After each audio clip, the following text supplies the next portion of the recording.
본인의 성향이랑 좀 잘 맞는 구매 대행 나라를 좀 택하면. 오늘은 오랜만에 구매 대행 얘기를 좀 해보려고 하는데, 구매 대행을 이제 크게 권역으로 나누면 어디가 있는 줄 아니? 나라를 말씀하시는 거예요? 응. 나라는 중국, 일본, 미국을 보통 많이 하는 걸로 알고 있어요. 그치. 나라에서 정부에서 이렇게 뽑아주는 자료를 보면 직접 구매로 진행하시는 분들이 제일 많이 하는 곳은 미국, 그 다음에 중국, 그 다음에 유럽, 그 다음에 일본, 그 다음에 이제 오세아니아, 호주, 이 정도라고 생각을 하면 될 것 같아. 뭐 그 외에도 사실은 뭐 동남아나 중동이나 남아메리카에서도 구매 대행을 하거든. 이런 거는 좀 놔두고 구매 대행을 많이 하는 5개 나라에 대해서 좀 오늘은 얘기해 보려고 해. 사람들이 어느 나라 구매 대행을 해야 되는지도 잘 모르더라고. 대부분 그러더라고. 남들이 하니까. 요즘에 중국 구매 대행이 인기예요. 뭐 그럼 중국 구매 대행 다 갔다가, 투트랙이 일본 구매 대행 좋아요. 그러면 투트랙 따라서 일본 구매 대행 다 가고, 미국 구매 대행 건기식이 좋아요. 그러면 또 건기식도 다 가고, 유럽의 명품 좋아요. 그러면 다 명품 다 우우우. 유행 따라가듯이 내가 앞으로 해야 될 사업을 따라가면 안 되잖아. 그래서 구매 대행이 크게 이루어지는 5나라의 좀 차이와 어떠한 게 좀 다른지, 장점, 단점 정도를 좀 얘기를 해보려고 해. 구매 대행을 제일 많이 하는 나라는 어느 나라일까? 미국? 그치. 작년 자료를 보면 성장률이 높은 나라는 중국, 그리고 제일 많이 구매 대행 직구를 하는 나라는 아직까지도 미국이더라고. 사실 예전에는 중국 구매 대행이라고 하면 이제 대부분 사람들이 꺼려 했었어. 가품 이슈도 좀 많고, 이미지가 예전에는 양품의 물건을 만든다? 뭐 이런 느낌이 아니라서 내가 굳이 그걸 중국에서까지 구매 대행을 해서 판매하면 팔릴까? 약간 이런 생각을 좀 많이 가지고 있어서 중국 구매 대행이 거의 없다시피 했어. 어느 순간 이제 샤오미를 비롯한 가전제품들이 잘 나왔잖아. 샤오미가 커가면서 중국이라는 이미지 자체를 되게 좋게 만들어준 것 같아. 중국의 구매 대행을 넓히는데 일조한 건 대륙의 실수라고 말하는 샤오미 때문일 거라고 생각을 해. 근데 어쨌든 그 성장률은 크지만 어쨌든 이 성장률 자체가 무한대로 계속 커질 수는 없으니까 언젠간 둔화가 될 거고, 1위 미국, 2위 중국, 3위 유럽 좀 나눠질 거라고는 생각이 좀 많이 들기는 해. 지금은 제일 구매 대행을 많이 하는 미국에 대해서 좀 얘기를 해보자. 일단 미국 구매 대행은 꽤 오래전부터 미국 구매 대행을 시작을 했지. 많은 사람들이. 그러니까 나랑 비슷한 시기에 구매 대행을 시작하셨던 분들은 대부분 미국으로 시작을 했어. 그 구매 대행 하면 약간 미국 이런 느낌이었었거든. 미국 구매 대행의 장점은 브랜드. 딱 말만 하면 다 아는 브랜드. 뭐 언더아머나 룰루레몬이나 이런 굉장히 유명한 브랜드들을 구매 대행할 수 있다는 장점이 있지. 공식 홈페이지잖아. 미국에서 미국의 브랜드들이 실제로 운영하고 있는 공식 홈페이지에서 물건을 사기 때문에 거의 대부분 가품의 이슈 또한 적을 수밖에 없어. 그래서 예전에는 구매대행의 이미지가 그렇게 막 가품 판다 이런 이미지는 사실 많진 않았었거든. 그때는 이제 미국 구매대행 자체가 굉장히 활발하게 돌아갔었고, 미국에서 브랜드를 사서 팔려는 사람들이 많았었기 때문에 그런 이미지가 만들어진 거라고 생각을 해. 미국 구매 대행의 장점은 그런 브랜드들을 직접적으로 가품 이슈 없이 진행을 할 수 있다 라는 생각이 좀 들고, 단점이라 하면 배대지와의 소통, 아니면은 물건을 구매한 후에 CS에 대한 문제가 좀 있어. 내가 근무하는 시간과 정반대의 시간에서 미국은 근무를 하잖아. 그러다 보니까 아무래도 CS를 하려면 내가 잠을 안 자던가, 아니면 그쪽에서 업무가 끝나기 전에 아침에 일찍 일어나가지고 업무 처리를 해야 되는 경우가 좀 많았기 때문에 미국 구매 대행을 하면서 나는 일단은 가장 그게 좀 힘들더라고. 근데 그 외에는 사실 미국은 너무나 좋아. 브랜드 제품 가격도 저렴하게 구매할 수 있고, 제품 자체도 다양하게 있고, 그리고 아마존이라는 잘 만들어 놓은 플랫폼도 있잖아. 이거는 사실 미국 아마존뿐만이 아니라 어느 나라 아마존, 뭐 미국, 일본, 영국, 프랑스 아마존, 어느 나라 아마존이나 다 똑같이 해당되는 문제인데, 아마존 같은 경우에는 품절이나 가격 변동이 너무 심하게 일어나. 이게 좀 단점이 될 수도 있지. 미국을 최근에 시작하신 분들은 아무래도 공홈으로 시작하시는 것보다는 아마존에서 많이 구매를 하시는데, 아마존 같은 경우에는 재고나 워낙 가격 변동이 심하기 때문에 이런 부분에 대해서 좀 어려움을 좀 겪게 되는 거지. 그래서 나는 아마존을 메인으로 하는 각각의 나라들을 소싱을 할 때는 절대 재고가 돌아가지 않는 프로그램을 사용하지 않는 게 맞다고 생각을 해. 단점을 상쇄시킬 수 있고, 나머지는 없었어. 뭐 일본이나 중국 쪽으로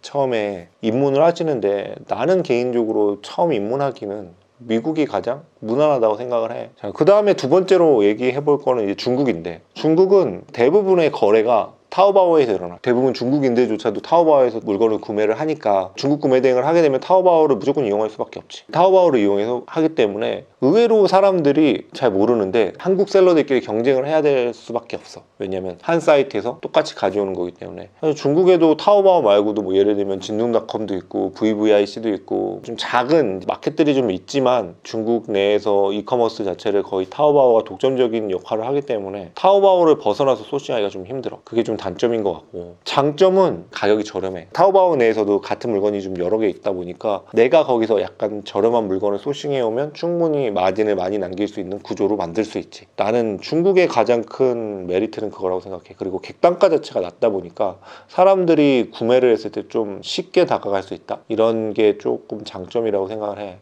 아무래도 요즘엔 경기도 어렵고 이러다 보니까 사람들이 비싼 물건을 사는 것보다 가성비 있는 물건을 좀 사려고 하잖아. 그런 것 때문에 앞으로도 중국 구매 대행은 가성비라는 입장에서 봤을 때는 계속해서 잘 될 수 있을 거라고 생각을 해. 근데 중국 구매 대행에서 이제 사실 가장 큰 단점은 지재권이지. 뭐 중국 자체 내에서 구매하는 물건들이 정품임을 확실하게 100% 개런티할 수 없는 부분이 가장 큰 문제라고 생각을 해. 이제 세 번째로 좀 얘기를 해볼 만한 게 유럽인데, 유럽 공동체를 좀 묻고 있지만 사실 각각의 나라마다 조금 특색이 있어. 유럽 같은 경우에 제일 구매 대행을 많이 하는 나라가 프랑스, 독일, 스페인, 영국, 한 4나라 정도가 될 것 같은데, 좀 각각의 나라마다 어찌되었건 조금씩의 약간 특색이 있거든. 잘 팔리는 제품도 좀 다르고 조금 다르긴 한데, 유럽 구매 대행에서 가장 이제 많이 하는 것들은 명품 쪽이지.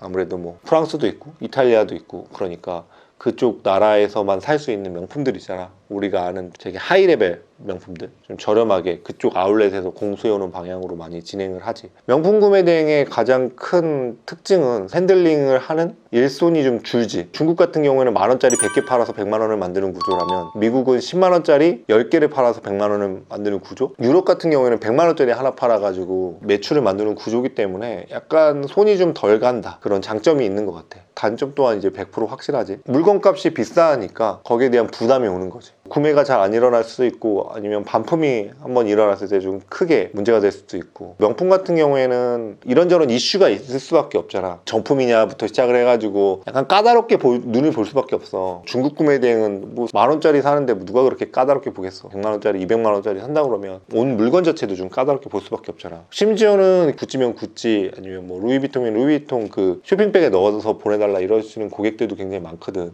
그런 부탁도 들어줘야 되는 게 있지. 그리고 네 번째로 일본인데, 그러니까 일본은 우리가 흔히 말하는 갈라파고스 제도 같은 느낌이 있어. 그래서 일반적으로 뭐 미국이나 유럽에서 잘 나가는 브랜드도 분명히 일본 아마존이나 라쿠텐에서 판매를 하고 있긴 하지만, 일본 구매 대행을 한다면 아무래도 일본 브랜드들, 일본 내수 브랜드들, 일본에서 만들어진 브랜드들을 하는 게 훨씬 더 좋은 것 같아. 근데 그런 애들이 세계화가 덜 된 느낌이 있거든. 뭐 예전에야 사실 일본이 굉장히 잘 사는 나라였어서 품질에 대한 건 어느 정도 개런티가 됐다면, 최근에는 일본 제품이 엄청 퀄리티가 좋다 이 정도까지 말을 못 하겠거든. 그런데 예전에 명성이 있잖아. 기존 브랜드들, 일본 자체 브랜드들이 굉장히 많기 때문에 갈라파고스화와 같이 일본 내수 브랜드들을 좀 위주로 진행을 하면 좀 잘 되는 것 같아. 단점은 일본 내수 브랜드들의 경쟁이 심화되면 팔 게 없어. 일본의 내수 브랜드를 잘 알고 그 내수 브랜드들을 경쟁력 있는 가격에 가져올 수 있다라고 하면 정말로 좋은 시장인데, 만약에 난 일본 로컬 브랜드 잘 모른다, 그렇게 되면은 좀 단점인 것 같아. 그리고 마지막으로 이제 호주를 위시한 이제 오세아니아인데, 호주 같은 경우에 사실 계절 장사라고 생각을 하면 돼요. 1년 내내 잘 팔린다 이런 느낌보다는 특정 아이템이 좀 팔리는 시스템이거든. 호주 같은 경우에는 우리나라랑 계절이 반대잖아. 그러니까 예를 들면 시즌 오프되는 상품을 저렴하게 가져다 물건을 판다든지, 아니면 호주 자체가 가지는 이제 좀 청정 이미지가 좀 많잖아. 그런 거 관련된 제품을 많이 판다든지 이런 식으로 진행하는 게 많아서, 호주 같은 경우에는 정말로 딱 아이템이 정해져 있어. 그 아이템을 경쟁력 있는 가격으로 가져와야지만 진행이 가능한 거고, 잘 팔리는 아이템을 경쟁력 있는 가격에 가져오지 못했다? 그러면 호주 구매 대행은 거의 하기가 좀 힘들어. 뭐 물론 이외에 이제 아까 전에도 얘기했지만 뭐 캐나다도 있고 뭐 중동도 있고 중남미도 있고 이런 곳에서 구매 대행을 하지만, 뭐 이런 나라들 같은 경우에는 나도 사실은 잘 모르겠어. 매출이 안 나와. 하고 싶어도 배대지도 알아보기도 힘들고. 그런 나라들은 제외하고 한 5개 나라 정도로 구매 대행을 시작을 한다면, 만약에 지금 구매 대행을 시작을 한다고 한다면, 요즘에 너무 사람들이 중국 구매 대행 쪽에 몰려 있어서 그러는데, 나는 개인적으로 중국 구매 대행은 초보자가 하기에는 좀 별로라고 생각을 해. 처음에 하는 사람이 마진 남기는 것보다는 좀 안정적으로 가는 게 훨씬 더 좋잖아. 그런 의미에서 보면 뭐 미국이나 일본이나 유럽 쪽으로 먼저 시작하는 게 훨씬 더 좋은 선택이라는 생각이 들어. 무조건 남들이 한다고 해서 무조건 가지 말고 내가 정말로 나의 성향에 맞는 곳을 좀 갔으면 좋겠어. 내가 성향이 되게 안전주의로 가는 사람인데 나는 중국 하겠다? 그건 좀 위험하지. 근데 나는 좀 진취적이야. 그런 사람은 오히려 일본 같은데 하면은 좀 답답할 수도 있어. 본인의 성향이랑 좀 잘 맞는 구매대행 나라를 좀 택하면 오랫동안 살아남을 수 있지 않을까. 오늘은 이제 구매대행 나라에 대해서 이렇게 얘기를 해봤는데 그런 이야기가 좀 많이 듣고 싶다면 알지? 구독, 좋아요, 알림 설정까지 누르면 또 다른 이야기로 나를 만날 수 있을 거야. 자, 그러면 안녕.